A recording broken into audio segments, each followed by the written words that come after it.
সেদিন মার্কেটে গিয়েছি। এই ভিডিওটা দেওয়ার পর তোমরা কিন্তু অনেকেই আমার কাছে জানতে চেয়েছো যে আমি কি শাড়ি কিনেছি আর কি কি কেনাকাটা করেছি।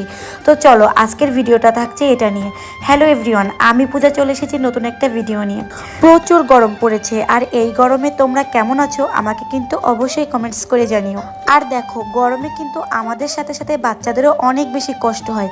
তাই এই গরমে বাচ্চাদের যতটা সম্ভব হালকা পাতলা ও কমফোর্টেবল ড্রেস পরানো উচিত। তাই আমিও সেদিন মেয়ের জন্য এই ড্রেসগুলো কিনে নিয়েছিলাম। ড্রেসগুলো কিন্তু যেমন সফট ঠিক তেমনই হালকা পাতলা। এই গরমের মধ্যে এরকম ড্রেস পরে কিন্তু বাচ্চারা ভীষণ আরাম পাবে। আর এই দেখো, এখানে কিন্তু আমি কয়েকটা ডিজাইনের ড্রেসই নিয়ে নিয়েছি। প্রত্যেকটা ড্রেস কিন্তু আমার কাছে ভীষণ পছন্দ হয়েছে। তোমাদের কাছে কেমন লাগছে অবশ্যই কমেন্ট করে জানিও। আর এই দেখো, এবার যে ড্রেসটা দেখাবো এই ড্রেসটা কিন্তু আমার মেয়ে নিজে পছন্দ করেছে। তোমরা আগে দেখেছো যে আমি এরকম ডিজাইনের কিন্তু আরও দুইটা ড্রেস নিয়েছি, জাস্ট কালার আলাদা, কিন্তু এই ড্রেসটা আমার মেয়ে ধরেছে তাই মনে করলাম যে এটাও নিয়ে নিই।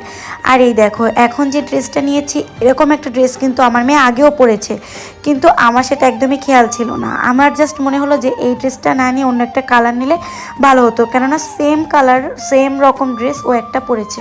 তা ভাবলাম থাক, ছোটো মানুষের ড্রেস তো আর কতদিনই বা পরবে, তাই রেখে দিলাম।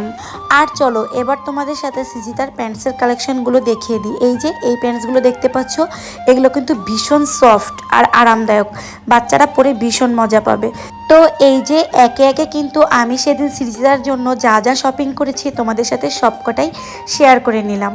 তো এই যে এরপরে আমি সেদিন শাড়ির দোকানে গিয়ে যে শাড়িটা কিনেছি, আমার কাছে এই কমেন্টটা অনেক বেশি এসেছে যে দিদিভাই তুমি কি শাড়ি কিনেছো অবশ্যই শেয়ার করবে। তো এই যে দেখো, আমি কিন্তু শাড়িটা তোমাদের সাথে শেয়ার করে দিলাম, কেমন হয়েছে অবশ্যই জানাবে।